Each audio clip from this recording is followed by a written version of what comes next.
안녕하세요. 오늘도 만나 뵙게 되어서 반갑습니다. 비가 오던데 좀 오실 때 불편하지 않았는지 모르겠습니다. 잘 오셨습니다. 잠깐 기도하겠습니다.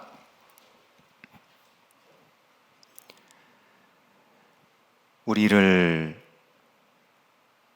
너무나 사랑하시는 살아계신 아버지 하나님, 오늘도 귀한 발걸음을 인도해 주신 것을 감사합니다.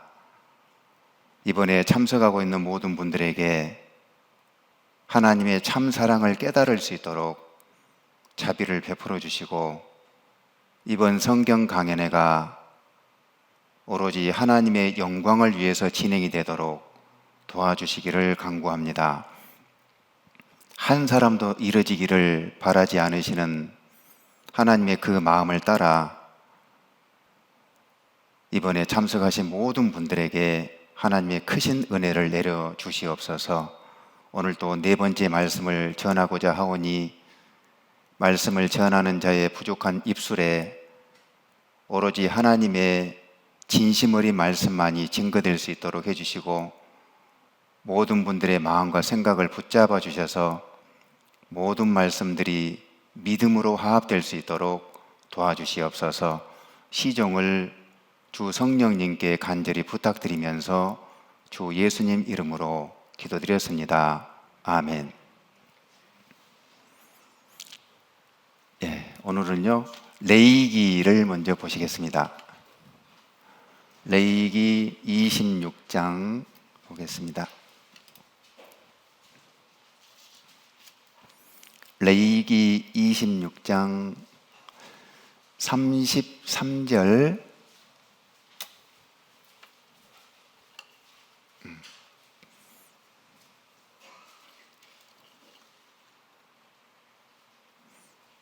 33절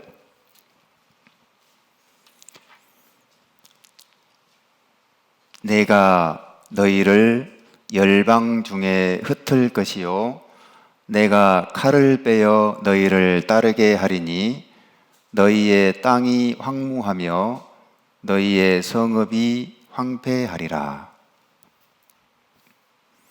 벌써 이제 4일째 말씀이 이제 시작이 됩니다. 이렇게 살다 보면은요, 참 힘든 일, 어려운 일들을 이렇게 많이 만나게 되는데, 때에 따라서는 자기 힘으로는 도저히 해결할 수 없는 그런 일들도 가끔씩은 만나는 것 같습니다. 그러면은 인간의 한계를 좀 발견하게 되고 그런 때도 있는데요. 이제 우리가 가끔 어려운 일을 당하게 되면은 하나님 없이는 살 수 없다라는 것을 더 깨닫게 하려고 그렇게 하시는 목적도 있습니다. 그래서 에레미야 애가 3장에 보면 인생으로 고생하며 근심하게 하시니 본심이 아니시로다, 그런 말씀이 있거든요. 우리 가끔 그런 얘기 하잖아요. 집을 나가서 고생을 좀 해봐야 부모의 마음을 좀 이해한다고. 그것처럼 자기 힘으로는 인생이 이렇게 제대로 사라지지 않는다는 것을 알아야 하나님 앞에 나오기가 쉬운 것 같아요. 그래서 마태복음 5장 말씀에도 보면은 마음이 가난한 자는 복이 있나니 천국이 저희 것이며 애통하는 자는 복이 있나니 저희가 위로를 받을 것이며, 그 말씀이 있거든요. 그러니까 이게 사람이 이게 좀 강한 것 같은데 이제 사실 강하지가 않아요. 이 몸살 감기만 걸려도요, 맥을 못 줍니다, 사람이. 어떤 사람은 모기 한 마리에 물려서 죽기도 하고요. 굉장히 나약하잖아요, 약하잖아요. 그래서 하나님이 이런 약한 육체도 주시고 또 때에 따라서는 여러 가지 어려움들을 주시고, 그것은 빨리 하나님을 찾으라고. 그러니까 진정한 위로자는 하나님밖에 없다, 그것을 계속 깨우쳐 줍니다. 그래서 이 자리에 이제 오신 분들도 살아가면서 여러 가지 어려운 일들도 만나고 했을 텐데 아마 하나님이 인도하심이 있었다고 생각을 합니다. 정말 우는 일들이 많습니다. 실제로 눈물을 흘리지는 않더라도 마음속으로 괴롭고 답답해하고 그런 우는 일들이 많은데, 어떤 사람은 돈 때문에 우는 사람도 있고요, 남편 때문에 우는 사람도 있고요, 카드값 돌려막는다고 우는 사람도 있더라고요. 카드값을 돈이 없으니까요. 계속 이렇게 그런 사람도 있고, 어떤 사람은 또 평생 일구어놓은 재산을 다 날렸어요. 보증 잘못 써줘가지고. 그것 때문에 우는 사람도 있고요. 참 여러 가지 이제 우리에게 우는 일들이 많이 있는데, 그런 것을 통해서 하나님을 찾으라고, 그리고 그런 분들이 또 하나님 만나기가 쉽습니다. 진리를 깨닫고 보면은, 아, 하나님이 이러이러한 길을 허락하셨구나, 그것을 좀 알 수 있는 것 같아요. 근데 이제 어제도 제가 말씀드렸지만은, 정말로 눈물이 없는 곳이 있다라면 우리는 거기를 가야 되잖아요. 우리가 지금 성경 강연을 하는 이유가 그겁니다. 그 눈물 없는 천국을 가자는 거예요. 그래서 끝까지 참석하셔가지고 우리가 다 눈물 없는 하나님이 계시는 그 천국에 가서 영생 복락을 누리는 모든 분들이 되었으면 좋겠다, 그 생각이 듭니다. 어제 그 이스라엘 역사를 이제 쭉 얘기하다가 이제 환란까지 좀 말씀을 드렸는데, 기억을 좀 하신지 모르겠네요. 이스라엘의 조상이 누굽니까? 아브라함이죠. 그 아브라함을 갈대아 우르에서 불러내서 가나안 땅에 가게 했고, 그 가나안 땅이 지금 현재 이스라엘 땅입니다. 근데 이스라엘 초기 역사를 보니까 애굽에 가서 400년 동안 종살이하고 다시 홍해바다를 건너서 돌아오기까지, 그게 초기 역사였죠. 그런데 이 사람들이 이제 고향 땅으로 들어가기 직전에 하나님께서 이스라엘 백성들하고 언약을 세우는데, 순종하면 복이 내려오고 불순종하면 저주가 내려온다. 이건 마치 계약서와도 같은 언약입니다. 그게 체결이 되어 있고, 그런데 우리가 어제 봤듯이 이스라엘은 축복받는 그런 나라가 아니었고 거의 대부분이 저주의 그 역사였습니다. 봤죠? 이유는 그겁니다. 불순종이었거든요. 그런데 가장 큰 불순종이 뭐였냐면은, 메시아를 알아보지 못하고 예수님을 알아보지 못하고 십자가에 죽였습니다. 그 핏값으로 무려 약 2000년 동안 전 세계 뿔뿔이 흩어져 가지고 그렇게 핍박을 받아가면서 죽음의 역사의 일관이 했잖아요. 그래서 그런데요, 이제 성경을 이제 오늘 배울 텐데, 그 예수님을 죽인 핏값을 2000년 동안 받았지만은 이제 때가 되면은 이스라엘이 다시 회복이 됩니다. 성경이 딱 기록이 되어 있어요. 회복이 돼요. 전 세계에 흩어졌던 이스라엘 사람들이 다시 자기 땅으로 돌아갑니다. 그게 어느 시대냐면은 우리 시대예요. 눈에 보여요, 그게. 그리고 가는 곳마다 죽임을 당하고 핍박을 당했던 그 민족이 강국이 됩니다. 최강이 돼요. 이제는 이스라엘을 잘못 건드리면 큰일 나요. 그런 시대입니다. 그리고 황무지로 변했던 그 땅이 옥토로 변해갑니다. 지금은요, 회복 시대예요. 전 세계에 이스라엘 민족이 한 1800만 정도 되거든요.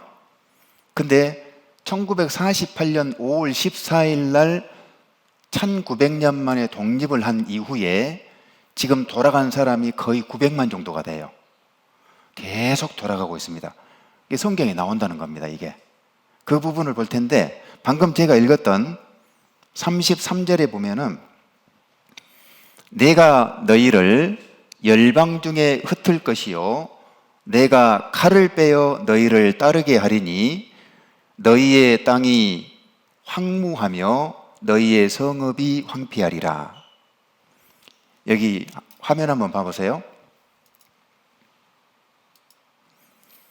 그리스도를 배척한 이후에 최종적인 저주가 이렇게 기록되어 있거든요. 전 세계에 흩어질 것이요, 방금 읽었던 말씀입니다. 칼이 따라다닌다고 되어 있죠. 칼이 따라다니는 것은 계속 죽음의 역사다, 그 말입니다. 죽음의 역사.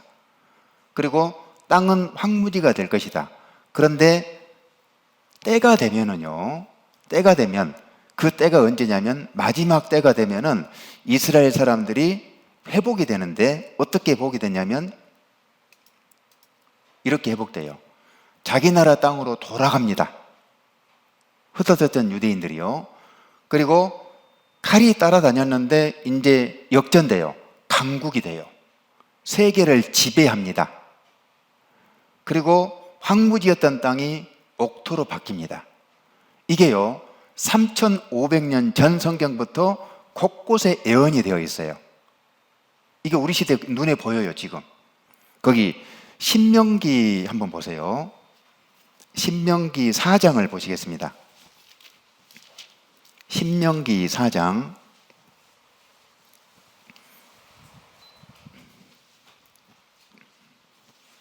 27절 보시기 바랍니다. 27절. 여호와께서 너희를 열국 중에 흩으실 것이요 여호와께서 너희를 쫓아보내실 그 열국 중에 너희의 남은 수가 많지 못할 것이며. 이 말씀 이해가 됩니까? 하나님께서 전 세계에 흩어버렸는데 가는 곳마다 죽임을 당했으니까 수가 많아요, 적어요? 적을 수밖에 없죠. 너희의 남은 수가 많지 못할 것이며. 계속 칼이 따라다녔기 때문에, 죽음의 역사였기 때문에 이스라엘 백성들의 숫자는 적을 수밖에 없을 거 아닙니까? 전 세계 인구를 다 합쳐봐야 1,800만 명입니다. 30절 봐보세요. 이 모든 일이 내게 임하여 환난을 당하다가, 2000년 동안 환난을 당했잖아요. 당하다가 끝날에 내가 내 하나님 여호와께로 돌아와서 그 말씀을 청종하리니. 끝날에 환난을 당하다가, 계속 죽음의 역사였잖아요. 환난을 당하다가 끝날에 이제 마지막 때가 되면, 그 말입니다. 마지막 때가 되면 하나님께로 돌아와서 하나님 말씀을 청종해요. 순서가 어떻게 되냐면 먼저 돌아갑니다. 돌아가서 나중에 하나님 말씀을 들어요. 이제 이렇게 된다는 거예요. 에스겔 봐보세요. 에스겔 39장, 에스겔 39장, 구약성경 1215페이지입니다. 1215페이지, 에스겔 39장 28절, 여기 잘 봐보세요. 전에는 내가 그들로 사로잡혀 열국에 이르게 하였거니와 후에는 내가 그들을 모아 고토로 돌아오게 하고 그 한 사람도 이방에 남기지 아니하리니 그들이 나를 여호와 자기들의 하나님인 줄 알리라. 열국에 이르게 했다, 그 말은 다른 나라에 흩어지게 했다는 거죠. 전 세계에 흩어지게 했는데 후에는 내가 그들을 모아, 고토가 뭡니까? 고토, 옛고자입니다. 옛날 땅, 고향 땅이죠. 고향 땅, 가나안 땅으로 돌아오게 하고 그 한 사람도 이방에 남기지 아니할 것이다. 지금 900만 명이 돌아가 있습니다. 900만 명이. 나머지 900만 명은 이제 중동에 조금 평화가 오면 그때 다 돌아갈 거예요. 유대인들에게요, 물어봅니다. 당신의 최대의 소원이 뭡니까? 소망이 뭡니까? 나는 고향 땅에 돌아간 겁니다. 우리하고 달라요. 우리는 당신의 최대 소망이 뭡니까? 돈 좀 벌고 싶습니다. 이렇게 얘기할 거 아닙니까? 그 사람들은 자기 고향 땅에 돌아가는 것이 최대 소원이에요. 진짜입니다. 그리고 그 사람들은 돌아가는 순번이 어느 정도 정해져 있나 봐요. 제가 선교사님한테 얘기를 들었거든요. 순번이 정해져 있대요. 자기 차례가 되면 또 돌아간답니다. 나중에 다 돌아가게 되어 있어요. 반드시 돌아갑니다. 근데 생각을 해보세요. 아무것도 준비가 되어 있지 않아요. 되어 있지 않습니다. 나라도 없었어요. 아무것도 준비가 되어 있었는데 이미 이건 2600년 전 성경인데요. 아까 읽었던 건 3500년 전 성경인데요. 돌아간다는 게 말이 안 되잖아요. 그죠? 근데요, 1948년 5월 14일 날 자기 나라에서 쫓겨난 지 1900년 만에, 약 2000년 만에 독립을 합니다. 독립을 해서 돌아가요. 우리 한번 생각을 해보세요. 우리가 일제 치하에 있었죠. 36년입니다. 나라 자체가 없어질 뻔했잖아요. 그랬죠? 근데 여기는요 1900년이에요.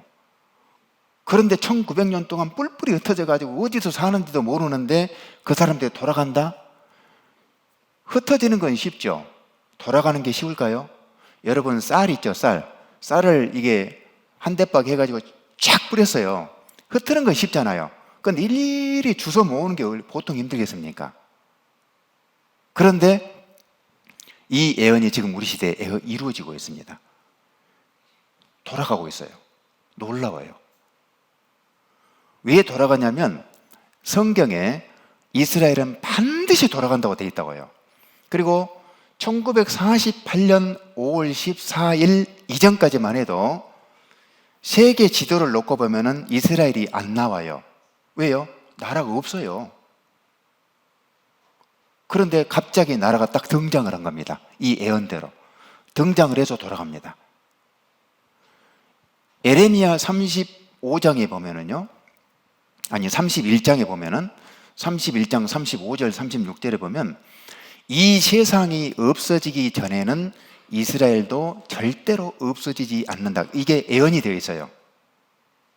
다시 말해서 이 세상이 없어지면 이스라엘도 같이 없어집니다. 다른 나라는 다 없어져도 이스라엘은 없어질 수가 없어요. 성경에 딱 예언이 되어 있습니다. 놀랍습니다. 돌아가고 있습니다. 지금 잠깐 보여드릴까요? 지금 회복이 되고 있는데요, 이게 가장 중앙이라고 그랬죠. 1948년 5월 14일 날 독립을 선포합니다. 초대 수상 이 사람의 벤구리온이에요. 미술관에서요 독립 선포를 하고 그 다음 날 전쟁이 일어나요. 여기 보면은 AD 70년 이후에 전 세계에 흩어졌어요. 전 세계. 그리고 1948년 이후에 돌아갑니다. 동서남북에서 돌아갈 것이 예언되어 있습니다. 세계에서 돌아오는 유대인들, 전 세계에서 돌아가요. 프랑스에서 돌아가죠. 네타냐후가 지금은 총리가 바뀌었죠. 이스라엘로 돌아오라고 메시지를 계속 던졌거든요. 계속 돌아가요. 이스라엘에 유태인이 몰려든다. 우크라이나 전쟁 중이죠. 유대인들이 굉장히 많이 살고 있거든요. 그 사람들이 계속 돌아가고 있는 거 아세요? 돌아가고 있습니다. 지금 유대인의 이스라엘 귀환은 하나님의 뜻이다. 맞아요. 다 돌아갑니다. 맞잖아요. 지금 우리 시대입니다. 이거는요 이루어질 수 없는 예언이라니까요. 사실은 성경대로 그대로 되는 겁니다. 그리고 또 하나, 땅은 황무지가 된다고 했는데 지금은 옥토로 변하고 있습니다. 이것도 되고 있어요. 에스겔 앞쪽 봐봐요. 36장을 보시기 바랍니다. 에스겔 36장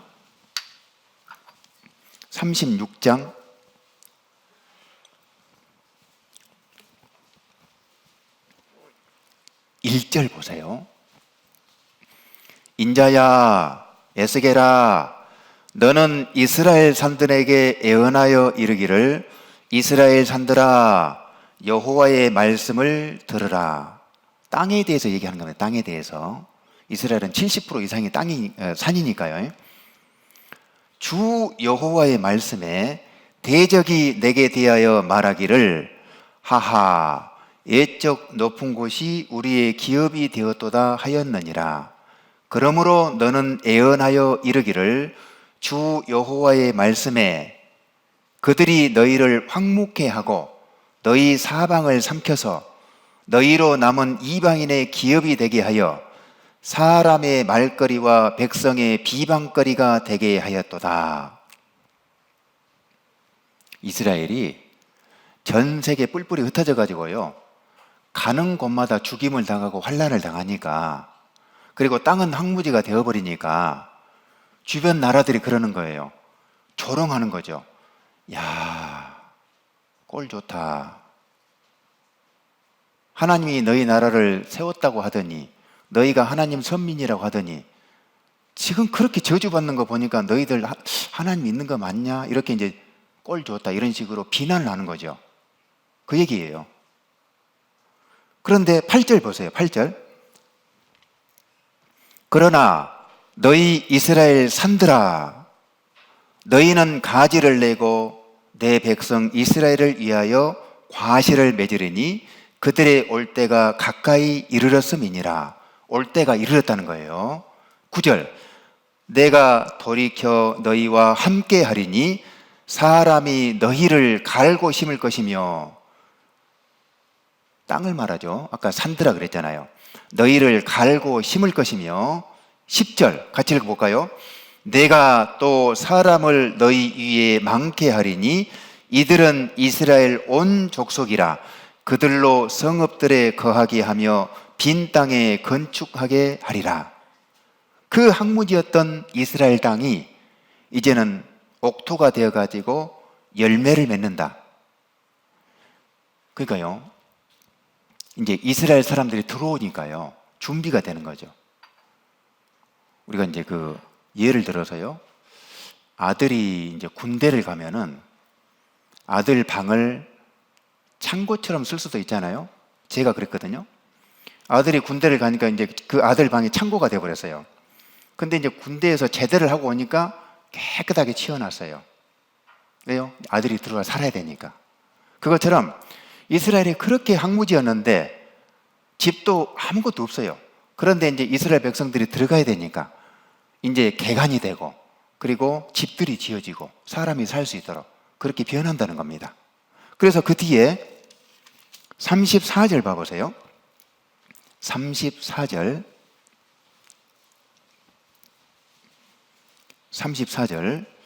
전에는 지나가는 자의 눈에 황무하게 보이던 그 황무한 땅이 장차 기경이 될지라. 사람이 이르기를 이 땅이 황무하더니 이제는 에덴 동산 같이 되었고 황량하고 적막하고 무너진 성읍들에 성벽과 거민이 있다 하리니. 성벽, 성읍, 도시죠, 도시. 도시가 이제 만들어지는 거죠. 거민이 사람들이잖아요. 사람들이 이제 있다 하리니 너희 사면에 남은 이방 사람이 나 여호와가 무너진 곳을 건축하며 황무한 자리에 심은 줄 알리라. 나 여호와가 말하였으니 이루리라. 그 황무한 땅이 기경이 된다는 거죠. 옥토가 되는 거예요. 농사를 지을 수 있는 땅이 돼요. 에덴 동산 같이 되었고 정말 아름답고 땅에 이제요 농사 지을 수 있는 너무너무 좋은 땅으로 이제 바뀌는 거죠. 그걸 예언을 한 거고요. 무너진 것을 건축한다고 되어 있죠. 황무한 자리에 심은 줄 알리라. 나 여호와가 말하였으니 이루리라. 하나님 말씀은 반드시 이루어지는 겁니다. 하나님 말씀은 거짓이 없어요. 그대로 됩니다. 제가요 2013년도에 성지순례 가가지고 제가 이거 확실히 보고 왔어요. 확실히 이 예언의 말씀을요 눈으로 똑똑히 보고 왔습니다. 바뀌었어요. 이거 봐보실래요?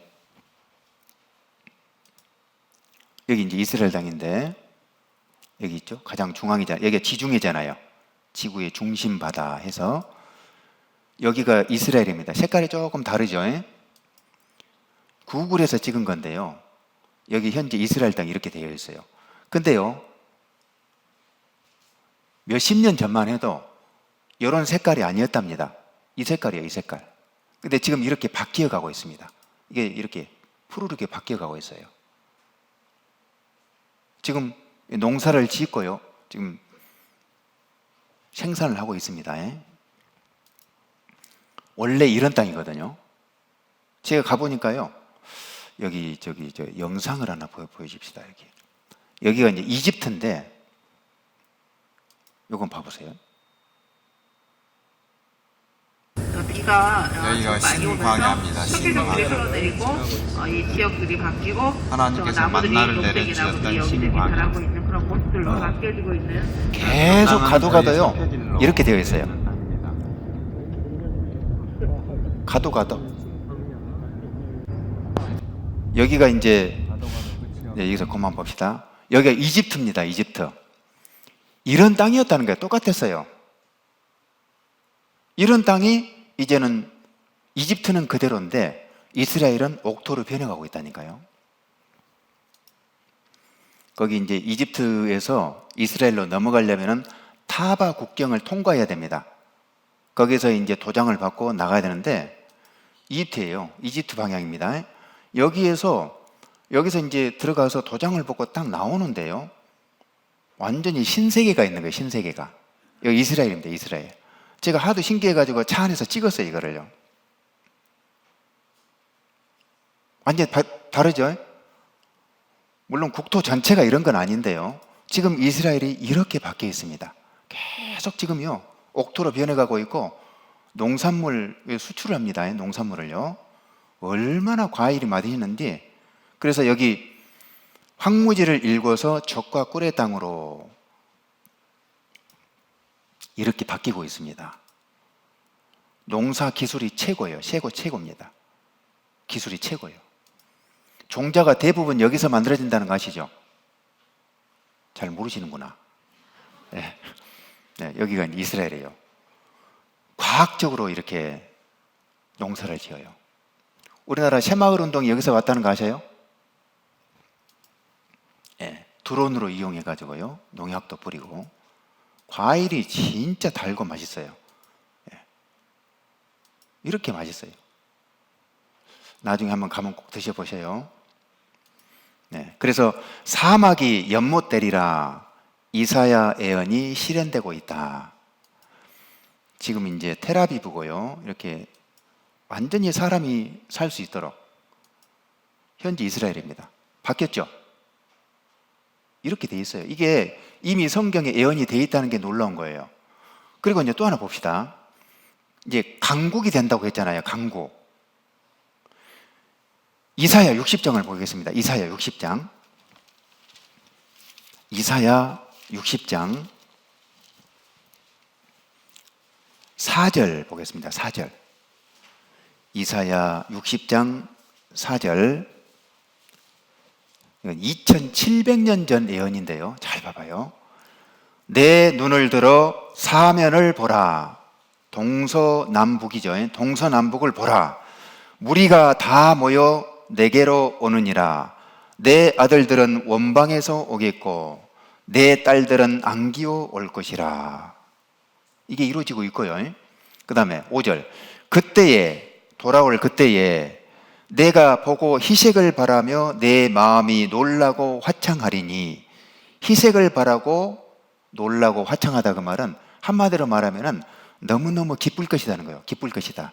왜 그러냐? 이는 바다의 풍부가 내게로 돌아오며 열방의 재물이 내게로 옴이라. 바다의 풍부, 바다의 보물입니다. 보물. 바다의 재물, 바다의 보물. 이것들이 내게로 돌아온다는 건 뭡니까? 빼앗겼었는데 그걸 되찾은 거예요. 이게 1967년 6.1 전쟁 때 이 예언이 이루어집니다. 사해바다 아세요? 사해바다? 사해바다를 찾았다니까요. 그 바다의 풍부, 이스라엘 가면 바다가 있어요. 사해바다가 있어요. 앞에 가면 또 지중해가 있습니다. 거기가요 완전히 이 말씀대로 보물단지입니다. 보물단지. 우리 시대에 이게 이루어지고 있어요. 그리고 열방의 재물이 내게로 옴이라. 열방의 재물, 전 세계의 재물이죠. 전 세계 돈이 이스라엘 땅으로 들어간다. 그 얘기입니다.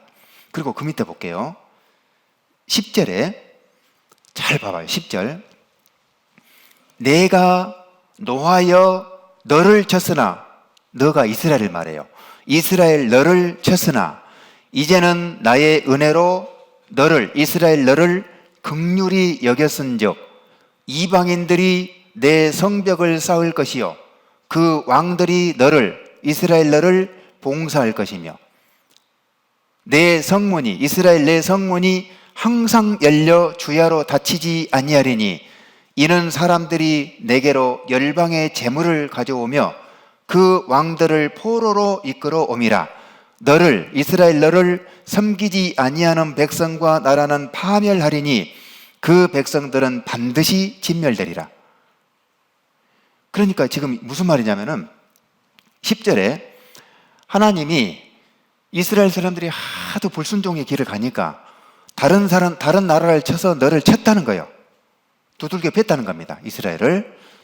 이제는 나의 은혜로 너를 긍휼히 여겼은즉 이방인들이 성벽을 쌓을 것이다. 이제 이방인들이 오히려 너희들을 보호해 줄 것이다. 보호해줘요. 그리고 그 왕들이 너를 봉사할 것이며, 지금은 왕이 없죠. 대부분 대통령이잖아요. 그럼 대통령들이 이제 이스라엘을 딱 보호해주고 봉사한다는 거예요. 11절에도 보면은 왕들을 포로로 이끌어오미라 그랬죠. 그러니까 이스라엘에게 쩔쩔매는 겁니다. 이제 이스라엘 사람들에게 전 세계 왕들이, 대통령들이, 총리들이 꼼짝을 못해요. 그리고 12절에 너를 섬기지 아니하는 백성과 나라는 망해버린대요. 그러니까 이스라엘 사람들에게 잘못 보이면은 이제는 국물도 없다, 그 얘기입니다. 끝나는 거예요. 대표적인 나라가 이라크입니다. 이란도 지금 좀 문제가 있죠, 지금. 그러니까요, 이스라엘에게 잘못 보이면 이제는 큰일 나는 거예요. 이스라엘을 보호해 줍니다. 이방 나라들이. 그리고 이방의 대통령들이 보호해 줍니다. 돈이 이스라엘 땅으로 다 들어갑니다. 놀라워요. 지금 우리 시대예요, 이게. 그 뒤에 볼게요.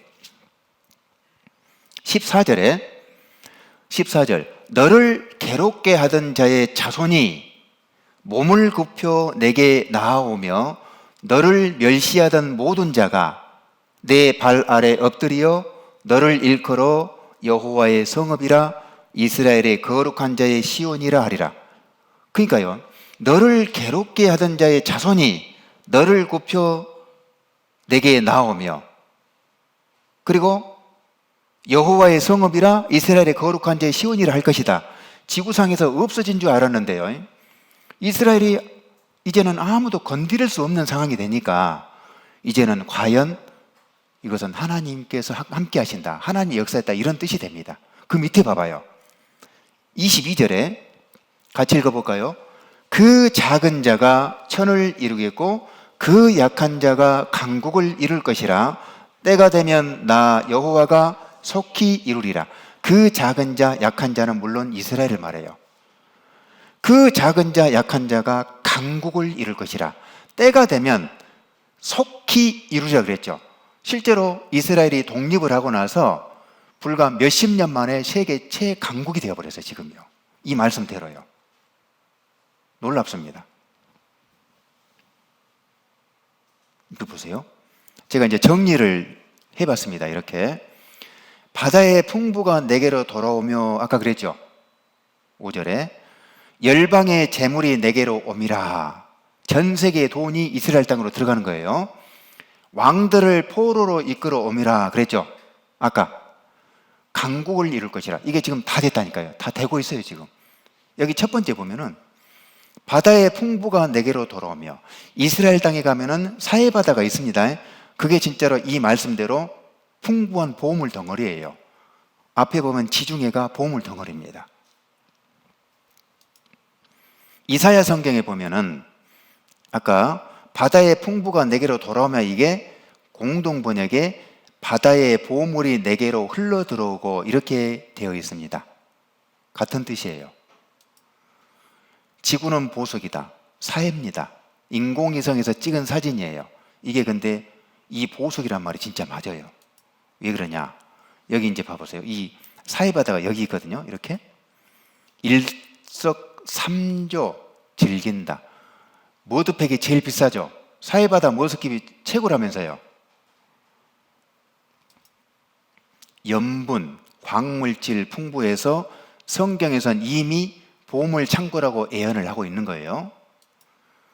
여기 봐보세요. 이스라엘 사해바다 보물이 미국, 영국, 프랑스 세 개 국가의 재산보다 더 많대요.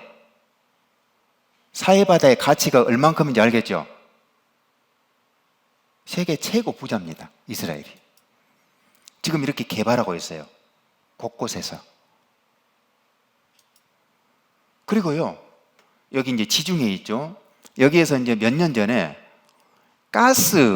천연가스가 발견되는데요. 어마어마한 그 양이 여기에 묻혀 있습니다, 지금.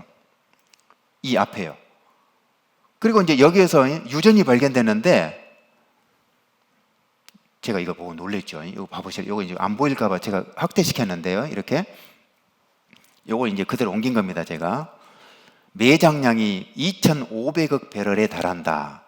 세계 최대 산유국인 사우디에 확인된 원유 매장량이 2,600억 배럴 정도란 걸 감안하면 단숨에 세계 2위의 산유국으로 부상할 수 있는 잠재력을 갖췄다. 석유. 이스라엘이 두 번째예요. 지금 두 번째예요. 그거 지금 기사입니다, 이게. 에너지 강국으로 부상한 이스라엘. 예. 가스를 지금 이렇게 지금 2019년부터요. 생산을 하기 시작하고 있습니다. 여기에 보물 단지예요. 여기에서 막 지금 여기 유전이 막 발견되고 있습니다. 여기에서요. 그래서 바다의 풍부가 내게로 돌아오면 이게 맞아요, 틀려요? 세상에요. 이런 것까지 기록을 해놨다니까요. 여기에다가. 우리 시대가 되니까 이제 이게 밝혀지는 거죠. 옛날엔 몰랐죠. 이제 우리 시대가 되니까 이게 딱 보여지잖아요. 그리고 열방의 재물이 내게로 오미라 그랬잖아요. 전 세계의 돈이 이스라엘 땅으로 들어갑니다. 바다의 풍부가 내게로 돌아오며 열방의 재물이 내게로 오미라. 이게 공동 번역에는 이방 나라의 재물이 내게로 밀려오리라. 그러니까 이방 나라의 돈이 이스라엘 땅으로 다 들어간대요. 여기 보시면 5대 곡물 메이저가 있는데요. 세계 시장을 좌지우지한답니다. 이스라엘 사람들을 끼지 않고는 곡물을 사고 팔고가 안 돼버린대요. 거래 자체가 힘들답니다. 여기는 75%를 장악하고 있다고 했죠. 유대인들이요. 뭐 콩을 산다, 밀가루 산다, 유대인상을 다 거치는 거예요. 석유, 유대인들이 다 지고 있다는 겁니다. 메이저들이 있어요. 영하게, 유대인들이 꽉 쥐고 있다는 겁니다. 영하게도. 세계 금값을 5명이 좌지우지하는데 유대인, 로스차일드 은행의 작은 방에서 결정된다. 유대인들이 금값도 다 정해요. 다이아몬드 100개 중에 88개를 가지고 있습니다. 유대인들이. 이거요, 제가 하도 놀래가지고 이걸 좀 보여주려고 합니다. 작년 11월인데요. 세계 부자 순위를 누가 얘기를 해놨더라고요. 1등부터 10등까지가 있는데, 여기 저 오렌지색이 있죠? 오렌지색이 다 유대인이에요, 유대인.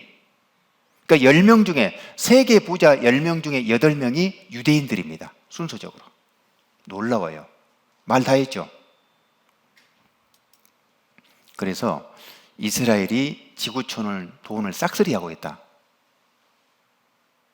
그래서 많이 들어봤죠? 싹쓸이한다. 여러분 봐보실래요? 돈을 중시하다 보니 유대인들은 특히 돈을 다루는 금융에 강합니다. 경제에서 금융이 차지하는 역할은 사람의 몸에서 혈액의 기능과 같다고 보면 됩니다. 피가 구석구석 막힘없이 잘 돌아야 몸이 건강하듯 어느 사회든 돈이 잘 돌아야 경제 활동이 원활하게 이루어지는 법이죠. 금융은 이처럼 경제의 생명줄이라고 할 수 있는데 이 금융업계는 세계적으로 유대인들이 확실하게 장악하고 있다고 해도 과언이 아닙니다. 세계 금융을 쥐락펴락하는 미국 금융계에도 유대인들이 꽉 잡고 있는데요. 월스트리트는 물론 정부의 금융 라인도 유대인 일색입니다. 미국의 금융과 재정 정책을 책임지는 재무부 장관은 지난 2006년 헨리 폴슨이 맡은 이후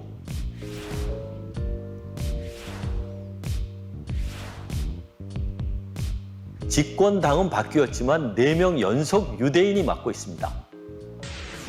세계의 경제 대통령으로 불리는 미국 연방준비제도 이사회 의장은 1979년 폴 볼커 이후 앨런 그린스펀, 벤 버냉키를 거쳐 올 초 물러난 자넷 옐런까지 무려 40년 동안을 유대인이 줄곧 맡아왔습니다.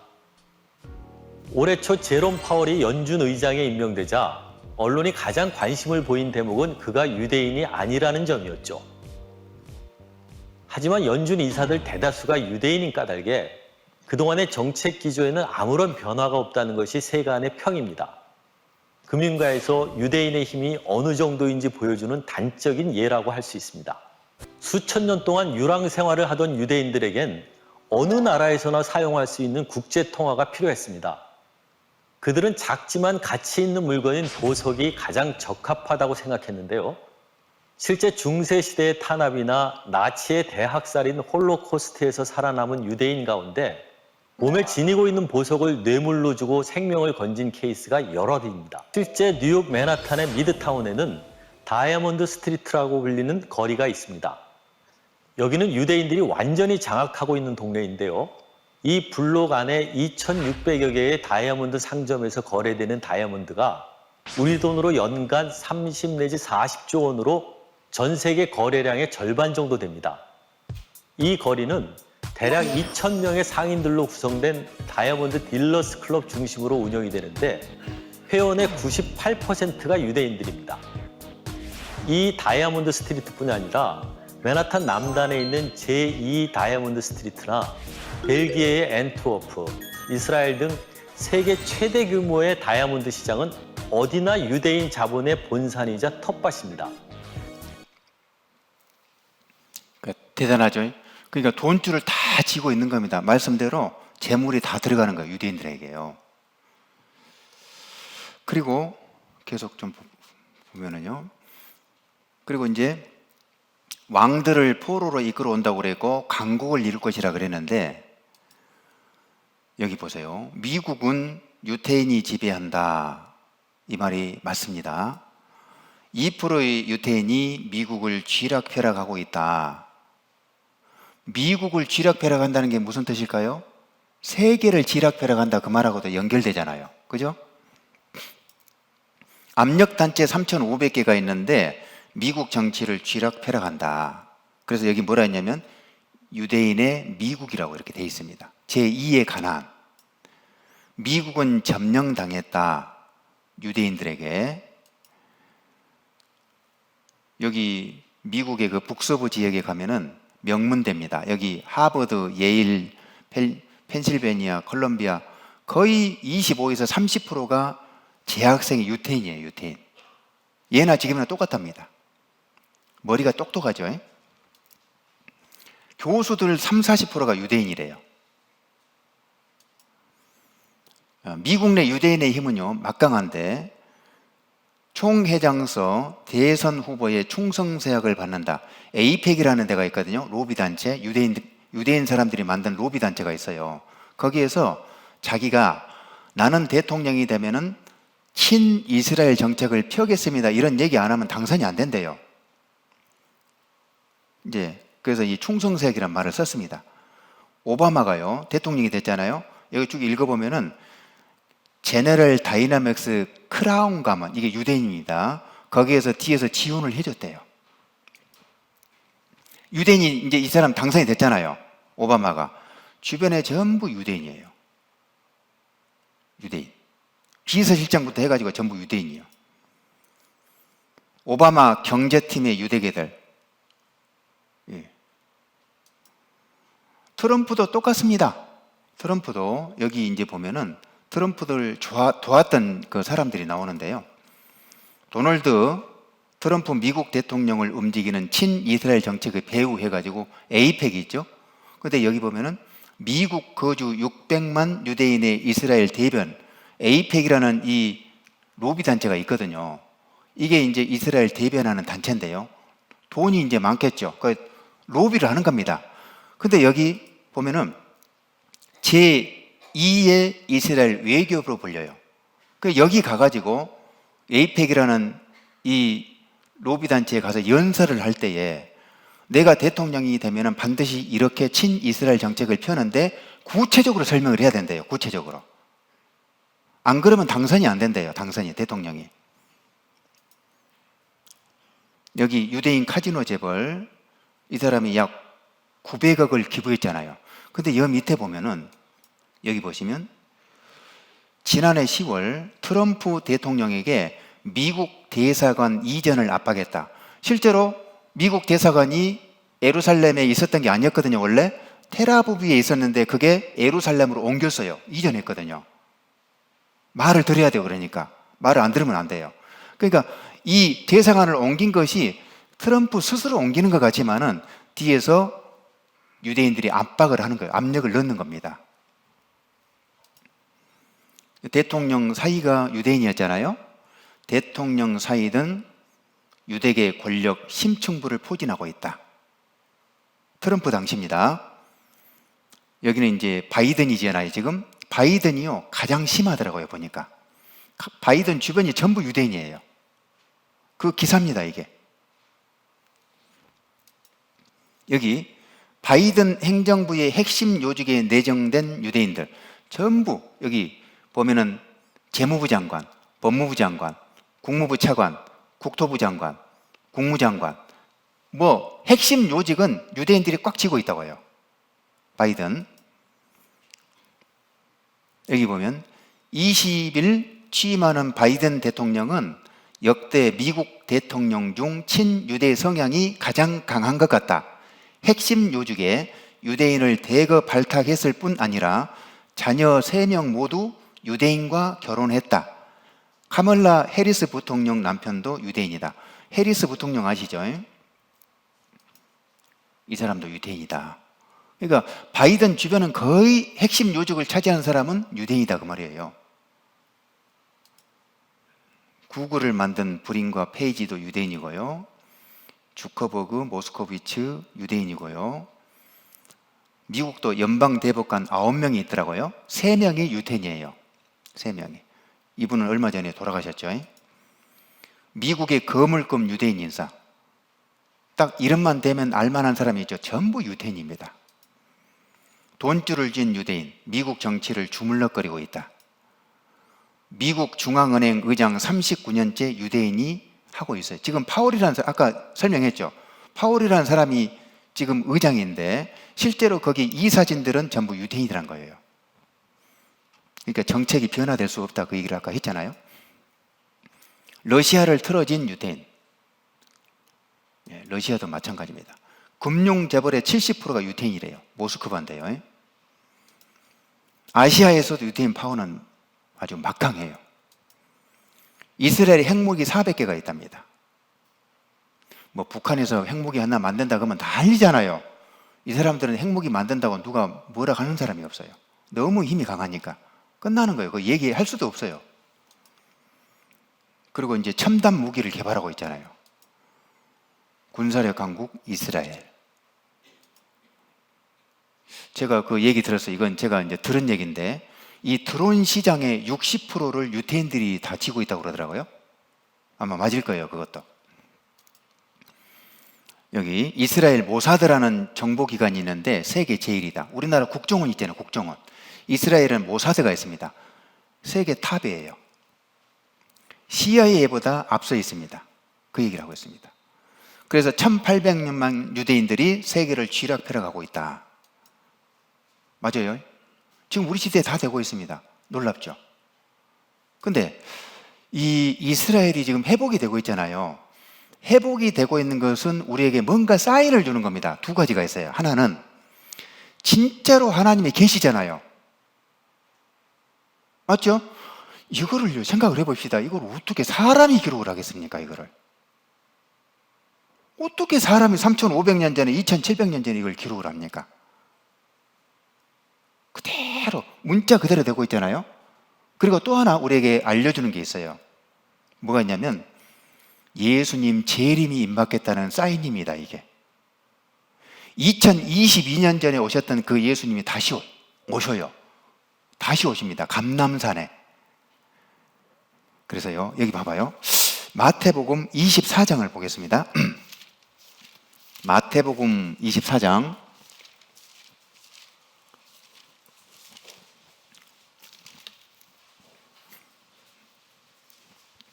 32절입니다. 32절. 무화과 나무의 비유를 배우라. 그 가지가 연하여지고 잎사귀를 내면 여름이 가까운 줄을 아나니 이와 같이 너희도 이 모든 일을 보거든 인자가 가까이 곧 문 앞에 이른 줄 알라. 내가 진실로 너희에게 말하노니 이 세대가 지나가기 전에 이 일이 다 이루리라. 무화과 나무의 비유를 배우라. 무화과가 뭔가를 비유를 한다는 건데요. 무화과는 이스라엘을 상징합니다. 무화과 나무는. 각 나라를 상징하는 것들이 있죠. 우리나라는 무궁화 있죠. 우리가 벚꽃 그러면 또 얼른 일본이 생각나잖아요. 해바라기 그러면 얼른 러시아가 생각나잖아요. 장미 그러면 영국이 생각나고, 이 무화과 나무는 이스라엘을 상징합니다. 그런데 뭐라고 했냐면 그 가지가 연하여지고 잎사귀를 내면 여름이 가까운 줄을 아나니. 무화과 나무 아시죠? 이 무화과 나무는 어떻게 생겼냐면 겨울에 딱 보면은요 꼭 죽은 나무하고 똑같아요. 앙상해가지고 딱 죽었어요. 보면은 가지를 딱 꺾잖아요. 그럼 안 죽었어요. 죽은 나무처럼 보이는데 이스라엘이 사실 그랬어요. 이스라엘이 1900년 동안 전 세계에 흩어져 가지고 그 죽은 나무처럼 있지 않습니까? 그 무화과처럼 그렇게 있었던, 그 핍박을 받았던 이스라엘 사람들이 이제 여름이 되니까요 잎사귀를 쫙 피잖아요. 그러니까 언제 죽었냐 이제 그러잖아요. 이제 그러겠죠. 꼭 죽은 나무처럼 보였는데 잎사귀가 나온 거 보니까 살았네 이렇게 될 거 아닙니까? 이스라엘이 그랬다는 거죠. 이와 같이 너희도 이 모든 일을 보거든 인자가 가까이 곧 문 앞에 이른 줄 알라. 예수님 재림이 가까웠다 그 말입니다. 2022년 전에 오셨던 예수님이, 십자가에 죽으시고 3일 만에 부활하셨던 그 예수님이 이제는 다시 오실 것이다. 이스라엘이 회복되는 것을 보거든 예수님 재림이 임박한 줄 기억해라 그 얘기예요. 우리 시대예요. 그래서요 이스라엘이 우리에게 가르쳐주는 게 있습니다. 의미가 두 가지가 있는데 크게, 하나는 하나님은 살아계신다. 문자 그대로 됐잖아요 지금. 또 하나는 예수님 재림이 임박했다. 믿겠죠? 이거 한번 봐보세요. All men shall know that you are my disciples. AD 70년 로마에 의해 멸망당한 뒤 지구상에서 사라졌던 나라. 그 이후 1900년 동안 모진 고난과 핍박, 박해 속에 유랑 생활을 했던 이스라엘은 1948년 독립국가를 재건했다. 1900년 만에 이루어진 기적 같은 독립.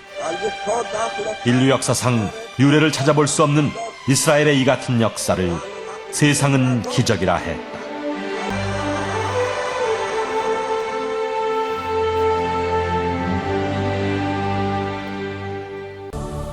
세계 역사상에 한 나라가 망해서 없어졌다가 2000년 만에 조국을 광복한 예가 없습니다.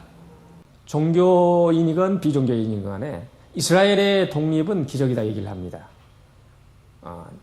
19세기 말에 유대인에 대한 핍박과 학살, 제1차 세계대전, 제2차 세계대전, 역사상 일어날 수 있는 확률이 극히 낮은 것임에도 불구하고 이것이 연속적으로 일어난 그런 사례가 세계 역사상 없다는 것입니다. 무화과 나무의 비유를 배우라. 그 가지가 연하여지고 잎사귀를 내면 여름이 가까운 줄 아나니 너희도 이 모든 일을 보거든 인자가 곧 문 앞에 이른 줄 알라.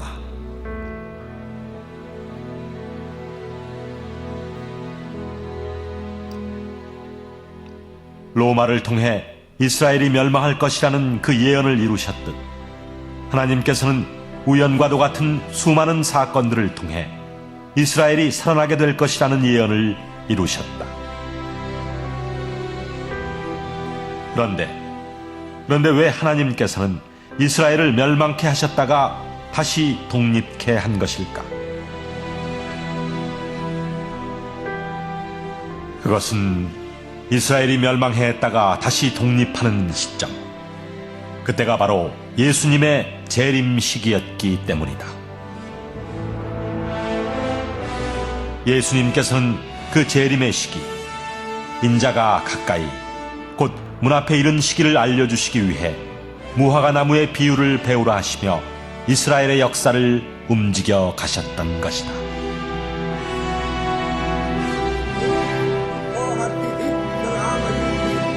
(1948년) 벤그리온 수상의 독립 선포는 단순한 이스라엘의 독립 선포가 아니었다. 그것은 마지막 재림 그리스도의 임하심을 전 세계에 알리는 하나님의 나팔 소리였다. 예수님이 베들레헴에서 탄생하리라는 예언을 이루기 위해 호정령을 반포해 온 나라를 움직이셨던 것처럼 1948년 예수님의 재림 시기를 알려주시기 위해 하나님께서는 이스라엘의 독립을 통해 전 세계의 역사를 움직이셨던 것이다. 그러니까 지금 우리 시대는 이스라엘이 회복되는 것을 그대로 문자 그대로 보고 있는 시대가 맞습니다. 공교롭게 우리가 그런 시대에 지금 살고 있는 겁니다. 믿겠죠? 예. 자, 잠깐 휴식 시간 좀 갖겠습니다. 좀 눈이 좀 밝아졌습니까? 예. 참 2시간 동안 말씀 드는 게 참 쉬운 게 아닙니다. 예. 여기 이제 마태복음 24장을 좀 볼 텐데요. 예수님 시대 때 예수님의 제자들이 예수님께 질문을 합니다.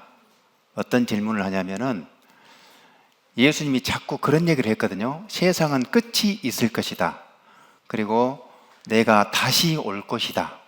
이런 얘기를 하니까 제자들이 이해가 잘 안 됐겠죠. 아니 지금 멀쩡히 살아계셨는데 다시 온다고 하니까 이해가 잘 안 되잖아요. 그래서 이제 제자들이 예수님께 질문을 해요. 그러면은 예수님이 다시 오실 때가 언제입니까? 그럼 세상 끝날 때가 언제입니까? 그때가 되면 어떤 징조가 있습니까? 이런 질문을 해요. 그러니까 예수님이 내가 다시 올 때가 되면 세상 끝날이 가까워지면 이러한 일이 생길 것이다. 설명을 해줍니다. 그게 마태복음 24장이에요. 한번 볼게요. 24장 3절 보세요. 3절. 예수께서 감람산 위에 앉으셨을 때에 제자들이 종용이 와서 가로되 우리에게 이르소서 어느 때에 이런 일이 있겠사오며 또 주의 임하심과 세상 끝에는 무슨 징조가 있사오리까? 제자들의 질문이죠. 예수님이 다시 오신다고 하니까 언제 오십니까? 또 세상 끝에는 무슨 징조가 있습니까? 이렇게 질문을 하니까 예수님이 쭉 설명을 해줍니다. 4절 보세요. 예수께서 대답하여 가라사대 너희가 사람의 미혹을 받지 않도록 주의하라. 많은 사람이 내 이름으로 와서 이르되 나는 그리스도라 하여 많은 사람을 미혹해 하리라. 한마디로 말하면 가짜 예수가 등장하는 거예요. 가짜 예수. 내가 그리스도다. 이런 사람들이 등장해서 많은 사람을 미혹한다는 겁니다. 7절.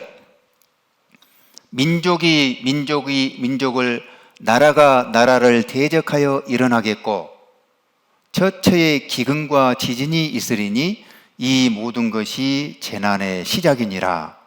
민족 간의 전쟁, 나라 간의 전쟁, 대적이 싸우는 거잖아요. 그러니까 전쟁이 많아진다는 얘기고 처처에 곳곳에 기근과 지진이 있으리니 기근이 뭡니까? 굶어 죽어요. 굶어 죽는 사람이 많아져요. 지진이 뭡니까? 땅이 막 갈라져요. 이런 일들이 많아지는 거죠. 그 다음에 11절 거짓 선지자가 많이 일어나 많은 사람을 미혹하게 하겠으며. 거짓 선지자가 많이 일어난다고 했죠? 내가 하나님이다, 내가 선지자다, 막 이런 엉뚱한 사람들이 막 나타나는 거죠. 그 다음에 12절 불법이 성함으로 많은 사람의 사랑이 식어지리라. 불법이 죄잖아요. 죄가 많아지니까 사랑도 식어진다. 그때가 되면 14절 이 천국 복음이 모든 민족에게 증거되기 위하여 온 세상에 전파되리니 그제야 끝이 오리라. 이 천국 복음이 온 세상에 전파가 되면 그제야 세상도 끝난다. 이 천국 복음이 전해지려면 성경이 퍼져야 되잖아요. 성경이. 그죠? 이거를 제가 정리 한번 해드릴게요. 이제 정리를 하면 이렇게 됩니다. 거짓 예수, 아까 11절에 거짓 선지자가 많아진다고 그랬죠. 그 다음에 전쟁이 많아져요. 누가복음 21장에는 테러가 많이 발생한다고 되어 있습니다. 기근이 많아져요. 굶어 죽는 사람. 지진이 많아져요. 사랑이 식어져요. 온 세상에 복음이 전파됩니다. 그제야 끝이 오리라. 그리고 누가복음 21장에 보면 온역과 질병이 많아져요. 지금 코로나 같은 이 질병, 온역이 많아져요. 그 다음에 히브리서 1장에 보면 하늘과 땅이 낡아져요. 환경이 파괴된다는 겁니다. 하늘과 땅이 낡아진다. 그리고 우리 방금 봤던 이스라엘의 회복이 됩니다. 이런 것들이 일어나는 것을 보거든 인자가 가까이 곧 문 앞에 이른 줄 알라. 가짜 예수들, 가짜 선지자들이요 지금 점점점 많아지고 있어요. 우리나라입니다. 한국에 하나님이 20명이 있고요 재림 예수가 50명이 있다네요. 이런 일들이 많아요. 미국에는 2,000명이나 된답니다. 2,000명. 전쟁이 많아지고 테러가 많아진다고 했잖아요. 지금 우리 시대예요. 이것도 지구촌 전쟁 없는 날이 없어요. 분쟁 지역이 점점점 확장되고 있습니다. 계속 싸워요. 우리도 지금 싸우고 있는 거예요. 사실 북한하고 러시아하고 우크라이나하고 지금 붙었잖아요. 이런 일들이 계속 많아져요. 앞으로 더 많아집니다.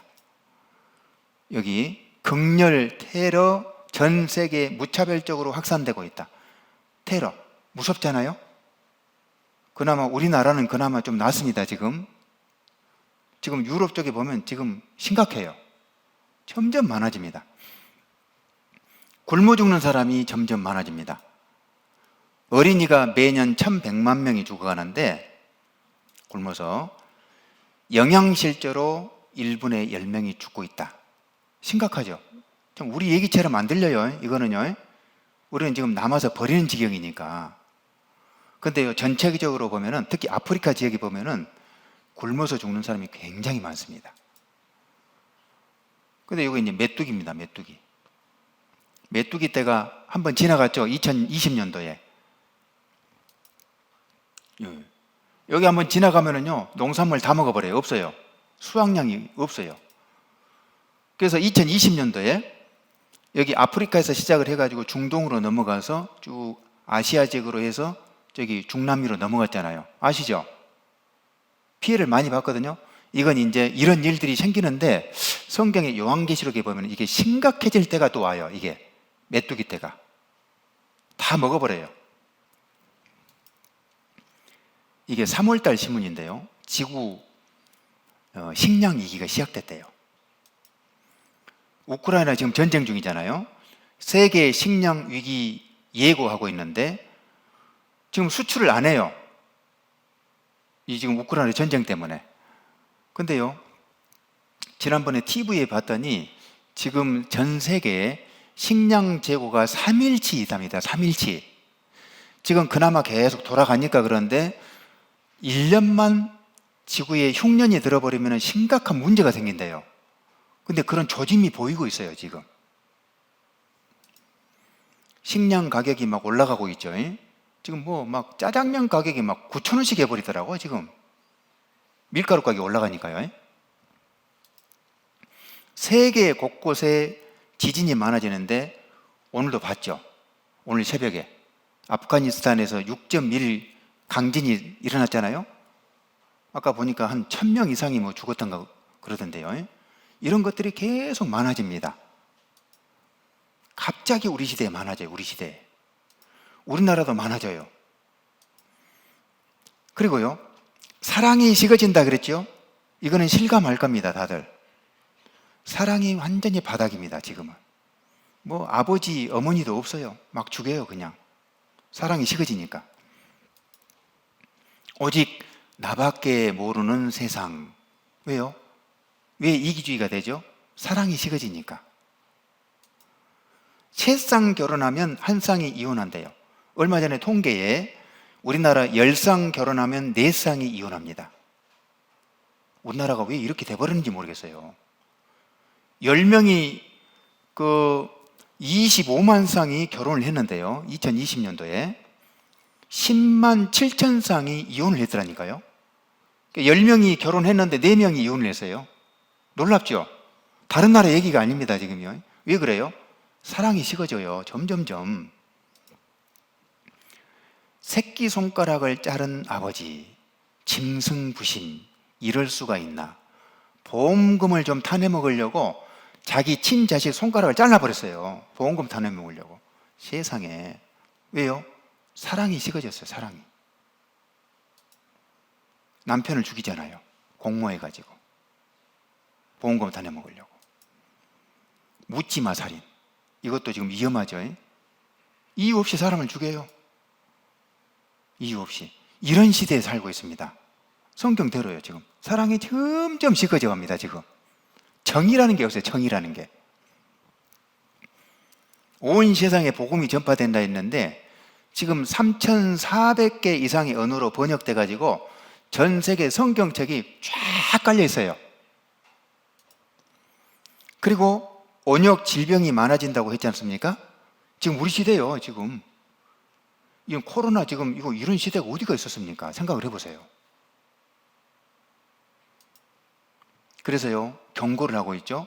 전염병이 인류의 공적 1호가 될 것이다. 전염병이 이제 심각한 문제를 일으킨다는 거예요. 공적 1호요. 코로나 지금 우리 실감했지 않습니까?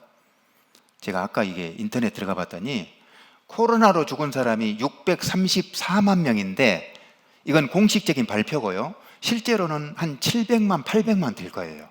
코로나로 죽은 사람이. 우리나라는 얼마 안 죽었습니다. 2만 4천 명. 적어요, 사실은. 코로나보다 더 센 놈이 올 수도 있다고 지금 경고하고 있지 않습니까? 무서운 세상입니다, 지금. 슈퍼 박테리아의 습격 항생제의 종말. 항생제를 만들어 놓으면 더 센 놈이 나오니까 지금 백신 만드는데 막 1년, 2년 걸리지 않습니까? 또 만들어 놨는데 또 다른 놈이 나오면 또 만들어야 돼요. 이게 참 문제가 심각해요. 그리고 하늘과 땅이 낡아집니다. 왜 그러냐면은 환경이 파괴되니까 그래요. 이게 원인입니다. 근데 이게 이미 히브리서 성경에 또 시편에 보면은 이 말씀이 예언이 되어 있어요. 3000년 전에.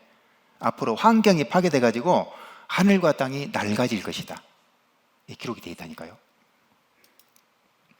히브리서 1장에 주께서 땅에 기초를 두셨으며 하늘도 주의 손으로 지으신 바라. 그것들은 여기 하늘과 땅을 말해요. 하늘과 땅은 옷과 같이 낡아진대요. 이런 날이 온다는 거예요. 의복처럼 갈아입을 것이요. 옷이 낡으면 새 옷으로 갈아입듯이 이 지구도 점점점 낡아지니까 이제 이 지구는 없어져 버리고 나중에 새 하늘과 새 땅으로 이사를 가요. 환경 파괴가 원인입니다. 근데 이걸 잡을 수가 없어요, 지금. 잡을 수가. 이건 한 나라가 뭐 잘한다고 해서 된 일이 아니거든요. 이게 환경 파괴 때문에 온난화가 오죠. 온난화 때문에 기상이변이 생기고. 그러니까 세계가 지금 몸살 나나요.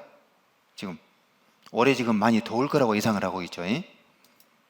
뭐 이런 일들이 빈번합니다. 전 세계적으로. 사우디아라비아에 눈이 내렸어요. 눈이. 예, 눈이 내려 눈이. 이런 일이 없었잖아요. 그래서 이대로 가면 종말을 맞는다. 위기의 지구. 지금 우리가 살얼음판에 사실 살고 있습니다. 살얼음판에. 언제 무슨 일이 일어날지 몰라요. 여기 한번 보세요.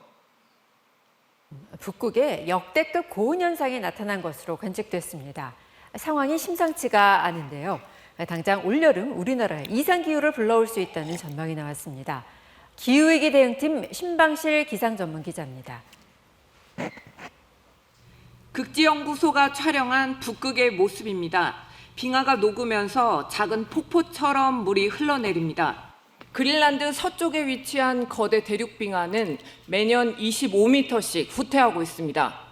지난 2월엔 북극 기온이 평년보다 10도가량 올랐습니다. 이건 시작에 불과했습니다. 3월 중순이 되자 북극 기온은 영상권까지 치솟았습니다. 평년보다 30도나 올라간 겁니다.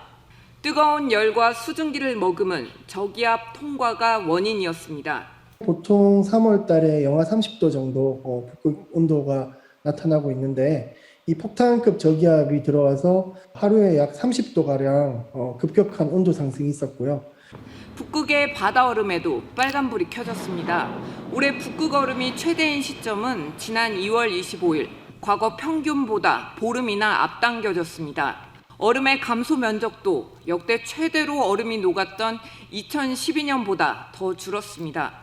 3월 10일 정도까지 얼음이 계속 성장을 하다가 그때부터 얼음이 감소하기 시작하는데 올해처럼 2월 말에 얼음이 감소하기 시작했다는 것은 그만큼 얼음 상태도 약해져 있고 유례 없는 북극의 이상 고온이 당장 올여름 우리나라에 영향을 줄 수 있다는 예측이 나왔습니다. 지난 3년간 우리나라를 강타했던 최장 폭염과 장마, 태풍의 원인으로 북극이 지목됐습니다. 여름철에도 이 제트 기류가 약해지면서 대기 순환이 원활하지 못하다 보니까 그 폭염이 한 곳에서 오래 머무르거나 북극 얼음이 햇빛을 반사해 지구의 온도를 지켜왔지만 그 얼음이 사라지면서 피해가 점점 커지고 있고 지구를 지킬 힘을 잃어가고 있다고 북극은 경고하고 있습니다. KBS 뉴스 신방실입니다. 그러니까 이게 막을 수 있는 길이 없나 봐요. 이게 지금 이제 점점 심해질 것이고요. 기상이변 점점 더 많아질 것 같습니다. 이런 시대에 사는데 이미 이제 이런 것들이 애언이 되어 있었다는 것이 중요한 겁니다. 그리고 이제 아까 우리 봤던 이스라엘이 회복되는 거 다 봤죠. 이거 다 지금 되고 있잖아요. 다 동시다발적으로 다 보고 있죠 지금. 그죠? 이런 시대에 살아요. 우리가 하필 그 시대에 살고 있습니다 지금. 네. 근데 어떻게 보면 또 믿기는 또 쉬운 시대예요. 믿기는. 자, 여기 하나 봐볼게요. 디모데 후서를 한번 보겠습니다. 디모데 후서 3장. 방금 봤던 거는 이제 국제적으로 일어나는 일들이었고, 디모데 후서, 사회적으로는 또 어떤 일이 일어나냐, 여기 기록되어 있습니다. 디모데 후서 3장. 디모데 후서 3장 1절부터 보겠습니다. 1절부터. 내가 이것을 알라 말세에 고통하는 때가 이르리니. 말세가 되면은요, 뭐 때문에 고통을 하냐면은 이런 것 때문에 고통을 해요. 사람들은 자기를 사랑하며 돈을 사랑하며 자긍하며 교만하며 회방하며 부모를 거역하며 감사치 아니하며 거룩하지 아니하며. 자기를 사랑한다고 했죠. 말세의 징조입니다. 이것도 말세가 되면은 자기밖에 몰라요. 이기주의죠. 다른 사람을 생각을 안 해요. 자기요, 자기. 자기를 너무나 사랑해. 다른 사람을 사랑해야 되는데요. 자기밖에 몰라. 돈을 사랑하며, 뭔 말입니까 이게? 아주 물질 만능입니다. 돈이면 다 돼요. 오로지 그냥 돈 버는데 혈안이 다 돼 있어요 지금.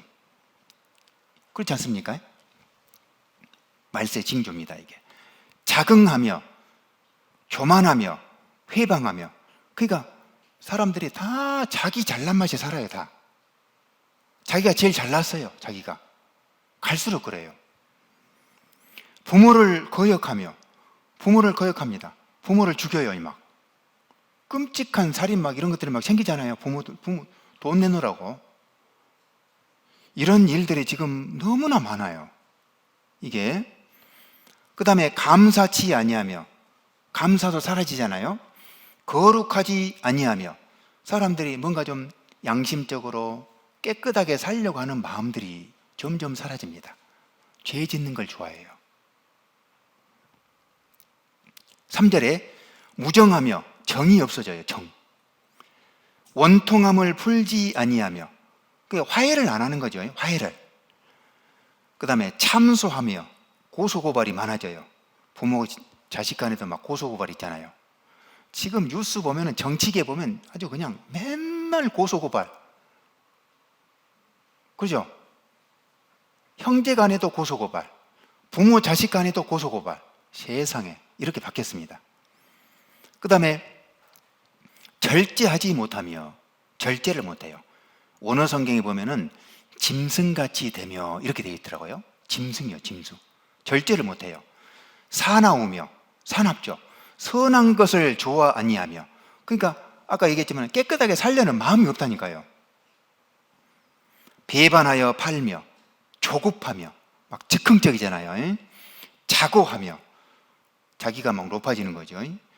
쾌락을 사랑하기를 하나님 사랑하는 것보다 더하며, 그러니까 지금 마지막 시대는요, 사람들의 최대 관심사가 쾌락입니다. 쾌락. 어떻게 하면은 잘 먹고 잘 살 것이냐. 법과 원칙이 다 무너져 버렸어요. 맞죠? 원칙이 없어요. 모든 것이 그냥 다 지금 그냥 다 기울어졌습니다. 그러니까요, 전에 같으면은 어떤 길이, 우리가 어떤 직업을 선택할 때도 어떤 길이 명예로운 길이냐, 또 이제 종교인들은 어떤 길이 더 진리 쪽에 가깝냐, 진리를 찾는 쪽으로 많이 가지 않습니까? 근데 봐보세요. 요즘 죄송합니다만은 여기 뭐 학생들도 있겠지만은 연예인들이 우상되어 있습니다. 연예인들이 지금 세상이에요. 뭐가 진리고 어떤 길이 좀 명예스러운 길이고 이런 거 없어요. 지금은. 그죠? 말세의 징조입니다. 이게. 맞죠? 근데 또 하나 봅시다. 이게 5절에 경건의 모양은 있으나 경건의 능력은 부인하는 자니 이 같은 자들에게서 내가 돌아서라. 경건의 모양은 있는데 능력은 부인한다. 그 말은 한마디로 말하면 이겁니다. 종교인의 타락인데요. 입으로는 하나님을 믿고 입으로는 하나님 얘기하고 하는데 생활은 엉망이에요. 엉망. 오히려 안 믿는 사람보다 더 엉망이에요. 말세 징조입니다. 이게 말세 징조. 그러니까 예수 믿고 천국 가자 그러니까요, 그냥 콧방귀 끼어버려요. 생활이 엉망이니까. 입으로는 교회 다니고 하나님 믿고 얘기하는데요, 이게 생활로 뭘 보여줘야 능력이 없는데요. 이런 사람들에게 돌아서라. 지금 그런 시대입니다. 물론 제대로 믿고 있는 사람들이 많습니다만은 대부분 보면은 참 걱정입니다. 걱정. 그래서 이제 이런 것이 나타나면은 이게 뭡니까? 말세에 고통하는, 이게 말세 징조 중에 하나다는 거예요. 사회적으로 이런 것들이 일어나는 겁니다. 지금 인정하시죠? 맞아요. 우리가 지금 이런 시대에 삽니다. 자, 지금까지 배웠던 것을 간단하게 정리 한번 해보게요.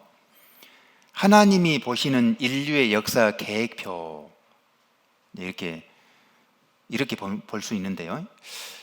이제 우리가 배웠던 거 정리 한번 해보게요.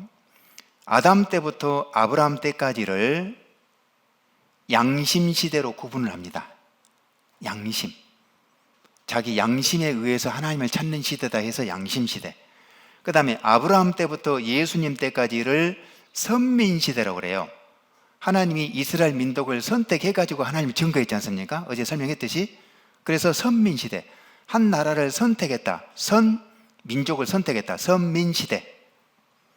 그 다음에 이스라엘 사람들에게 율법을 줬다 해서 율법 시대. 이렇게도 얘기합니다.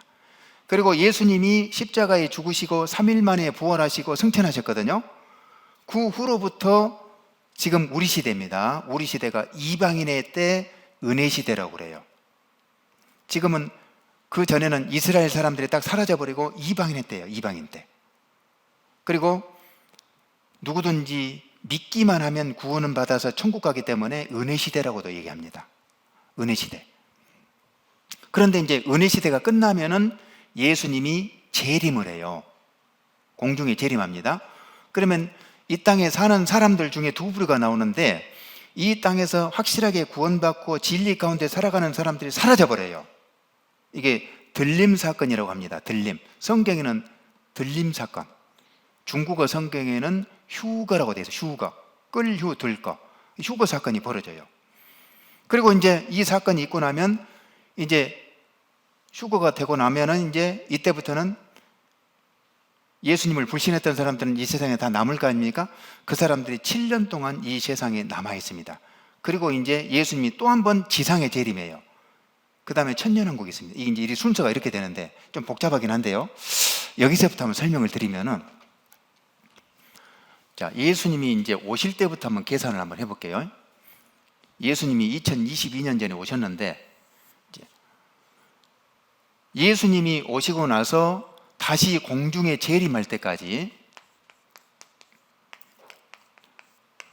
공중 재림할 때까지를 이방인의 때 은혜 시대다, 이제 이렇게 얘기했죠. 그러면 이제 공중에 재림할 때 어떤 일이 생기냐면은, 이 땅에 살고 있는 사람들 중에요, 구원받은 사람이 사라져요. 이게 휴거 사건이 생기는 겁니다. 이거 처음에 이게 잘 안 믿어질 거예요. 근데 이건 사실입니다. 반드시 이런 일이 있을 거예요. 저도 처음에는 이게 잘 안 믿어지더라고. 근데 하나님 말씀은 거짓이 없으니까 반드시 이거 이루어줍니다. 그리고요, 이제 이 재림 사건이 있고 나서 곧바로 7년 환란이 시작돼요. 7년 환란. 성경에 보면 7년 대환란이 시작됩니다. 7년 환란이 시작되는데, 이 7년 환란이 두 토막으로 나눠져요. 3년 반, 3년 반 이렇게 나눠집니다. 그래서 전 3년 반, 후 3년 반 이렇게 나눠져요. 그러면 이 전 3년 반에는 어떤 일이 생기냐면은 이런 일이 생깁니다. 중동에서 가짜 평화가 이루어져요. 가짜 평화. 그 다음에 두 번째, 지금 이스라엘 사람들이 돌아가고 있지 않습니까? 돌아간 이스라엘 사람들 중에 14만 4천 명이 예수 믿고 구원을 받아요. 14만 4천 명이. 우리 가끔 보면은 14만 4천 명 안에 들어와야 된다고 막 그런 교파들이 있죠? 몇 군데 있잖아요? 완전히 그건 거짓입니다. 이 14만 4천 명은 이스라엘 사람들에게만 해당되는 숫자입니다. 이것도 7년 환란 기간에 있을 거예요. 유대인들에게만 있어요. 속지 마세요. 뭔파, 베드로파, 뭔파 해가지고 막 그거 있잖아요, 그거. 그런데 미혹되면 큰일 납니다. 14만 4천은 유대인들에게 7년 환란 전반기 때 그들이 예수 믿고 구원받아서 나중에 다 순교를 한다고 되어 있습니다. 그리고 또 하나 큰 사건이 성전이 재건됩니다. 성전. 지금은 이스라엘 땅에 성전이 없거든요. AD 70년에 성전이 파괴된 이후에 지금은 성전이 없어요. 그런데 이때가 되면 성전이 다시 재건이 됩니다. 근데 놀라지 마세요. 지금 성전 재건할 준비가 다 끝나 있어요, 지금 우리 시대에. 그리고 이제 이때가 되면은요, 여기 이제 전 3년 반 이제 끝부분이 되죠. 그러면은 여러분 성경에 보면 적 그리스도라고 있거든요. 적 그리스도. 이 적 그리스도가 이미 이때부터 활동을 해요. 이게 환란 시작부터 활동을 하다가 딱 숨기고 있다가 이때 이제 이게 전 3년반 끝부분에 본색이 딱 드러납니다. 자기가 성전이 딱 건축이 되잖아요. 그러면 성전 꼭대기에 딱 앉아가지고 참남된 말을 하는데 내가 하나님이다 이렇게 이제 나와요. 적 그리스도가 있습니다. 이거 안티크라이스트. 그리고 이제 이 부분이 끝부분이 있죠. 여기에서 사람들을 이제 통제하기 위해서 오른손이나 이마에 666 표를 받게 해요. 표를. 666 표를 이때 666 표를 받게 합니다. 그리고 이제 후 3년 반은 완전히 그냥 생지옥을 만들어버려요. 적 그리스도 완전히 그냥 통제 시대로 가는 겁니다. 통제 시대로. 근데 이게요, 보여요. 그림처럼 보입니다. 그리고 이제 여기 끝부분에 이제 불심판으로 세상이 끝나요. 그리고 이제 이 천년왕국이라는 기간이 있는데, 이 천년왕국은 뭐 우리가 여기까지는 알 필요는 없고요. 그리고 천년왕국 이후에 영원한 세계, 영원한 천국, 영원한 지옥으로 이제 완전히 나뉘어지게 됩니다. 이게 역사가 이렇게 흘러가고 있어요. 그럼 우리는 지금 어디가 있냐면은 지금 여기에 있습니다. 여기. 7년 환란 시작 전이에요. 예수님 재림 직전이라니까요. 지금 이제. 그런데 이제 요걸 한번 봐볼까요?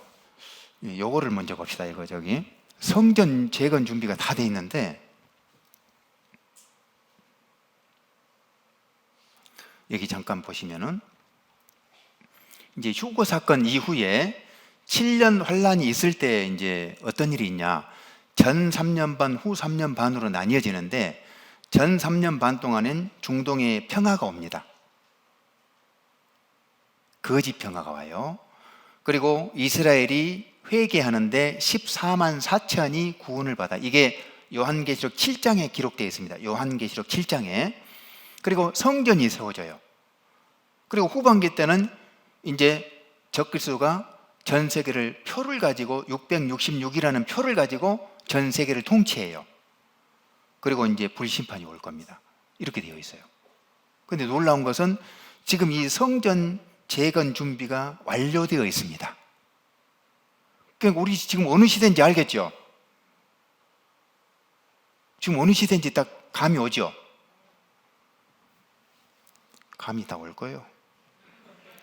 여기 보면은 49년 동안 적이었는데요, 아랍에미리트하고 이스라엘이 수교를 합의했는데 이제 이런 일들이 앞으로 올 겁니다. 중동 지방에서. 그러면서 뭔가 평화 무드가 딱 돼가지고 거기서 이제 가짜 평화입니다. 그렇게 해서 이제 성전이 지어질 거예요.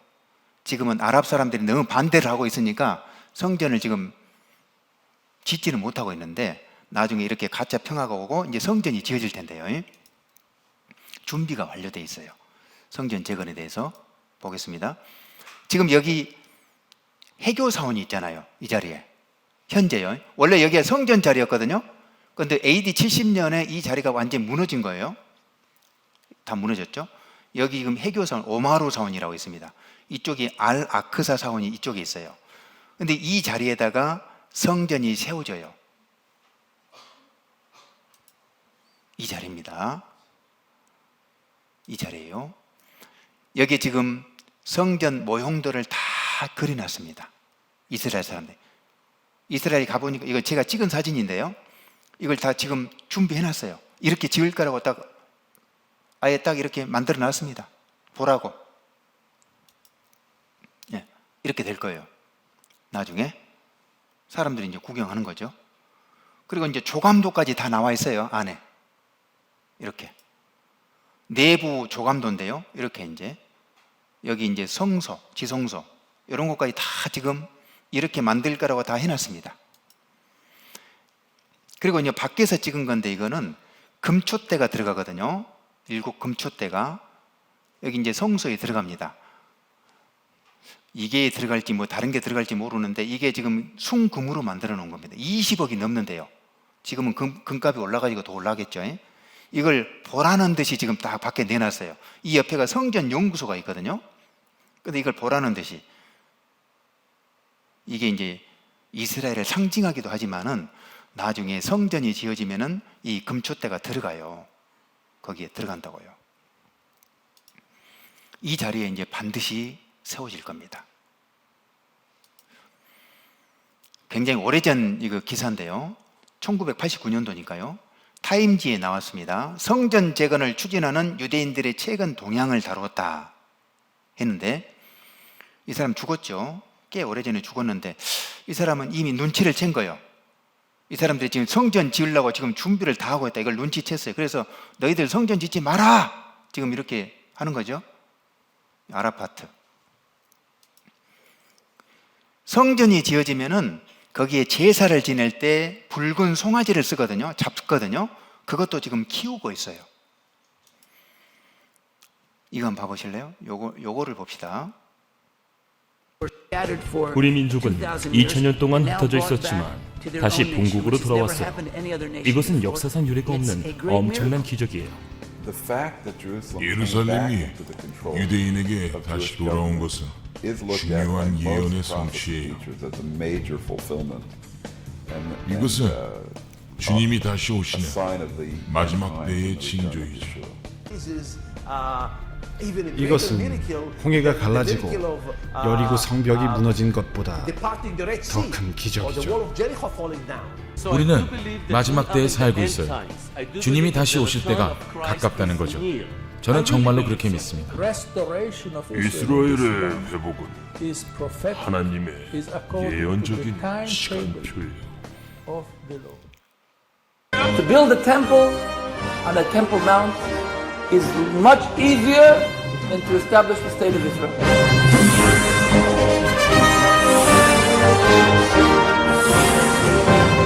At first, they started developing the simple vessels, the vessels needed for the incense and the offerings. At the same time, they were creating the musical instruments, the harp, the lyre.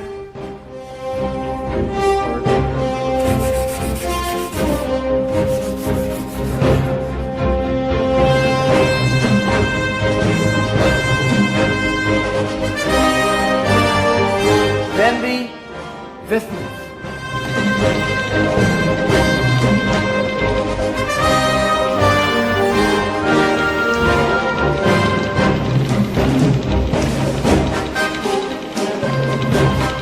Now, the latest project is there's a team of architects who are working on the blueprint.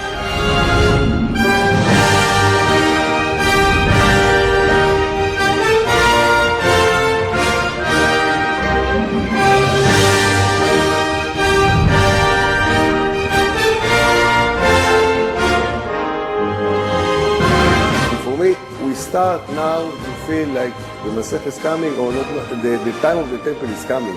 And the time is short. I think it's somewhere between now and 10 years or something like that. It's already ready. We're ready for it. I believe that the temple will be rebuilt again. I believe the Bible does indicate that they will rebuild the temple. There's no doubt that the temple is going to be built on the Temple Mount. If the circumstances become right, they can accomplish it. If they decide to do it, and if the circumstances were to become right, then they can do it. I think the building of the temple signals things are coming to an end very, very quickly.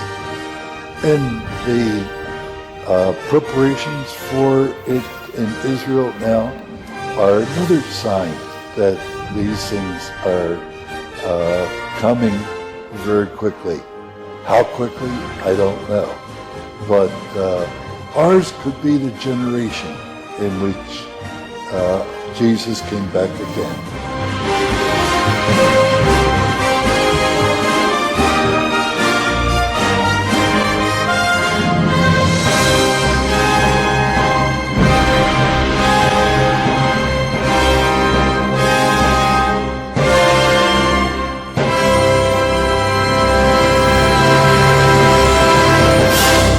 성경을 좀 이렇게 복음주의자들이 있죠. 복음주의자들은 이걸 다 믿고 있습니다. 왜냐하면 성경은 틀려본 적이 없고, 그러니까 이거 올 것도 당연히 믿을 수밖에 없잖아요. 지금 우리가 그런 시대, 이런 거 모르고 사셨죠. 참 우리가요 무지하게 산 겁니다. 이제 준비를 해야 됩니다. 우리 잠언 22장을 봐보세요. 잠언 22장. 잠언 22장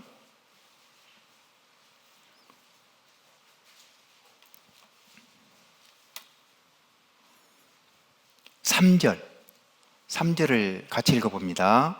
슬기로운 자는 재앙을 보면 숨어 피하여도 어리석은 자들은 나아가다가 해를 받느니라. 재앙을 보면 숨어 피하는 게 지혜자잖아요. 그죠? 지금 어떤 사람이 배를 타고 고기를 잡고 있어요. 근데 저쪽에서 태풍이 오고 있어요. 그럼 어떻게 해야 됩니까? 얼른 피해야 되잖아요. 저 태풍은 나하고 아무 상관도 없어. 그러면서 계속 고기만 잡는다고 합시다. 얼마나 어리석어요. 그래서 죽는 거예요. 그러니까 슬기로운 사람은 이런 걸 보면은 피할 길을 찾는 겁니다. 그래서 제가 이제 오늘까지 증거적인 부분을 집중적으로 말씀을 드렸는데, 한마디로 말하면 성경은 사실입니다. 내가 믿든 안 믿든 성경은 성경대로 흘러갈 겁니다. 그걸 제가 말씀드린 거예요. 그리고 우리에게 남아있는 것은, 그러면은 나는 어떻게 할 것이냐. 우리는 한번 죽어야 되고 죽음 이후에 끝이 아니니까요. 천국, 지옥이 분명히 있기 때문에 그럼 나는 어디를 가야 될 것이냐. 이제 이걸 우리가 생각을 해봐야 됩니다. 그 부분을 제가 이제 내일 모레 좀 말씀드리려고 해요. 그러니까 내일 빠져버리면 돼요, 안 돼요? 안 돼요. 다 나오셔야 됩니다. 다 내일 모레 나올 것이라고 믿고 좀 5분 빨리 끝내드리겠습니다. 잠깐 기도드리겠습니다. 고마우신 우리 아버지 하나님, 감사합니다. 알 수 없는 사실을 성경을 통해서 하나님의 비밀을 깨닫게 해주시니 감사합니다. 저희들이 마지막 시대를 살고 있는 것은 틀림없고 주님 오실 날도 너무나 가까이 와 있음을 저희들이 너무나 잘 알고 있습니다. 이번에 참석하신 모든 분들 한 사람도 이뤄지지 아니하도록 끝까지 발걸음을 인도해 주시고 모두가 다 구원을 얻어서 아버지 하나님께 영광이 돌아갈 수 있도록 역사해 주시옵소서. 남은 시간도 아버지 하나님의 손길에만 간절히 부탁드리면서 예수님 이름으로 기도드렸습니다. 아멘.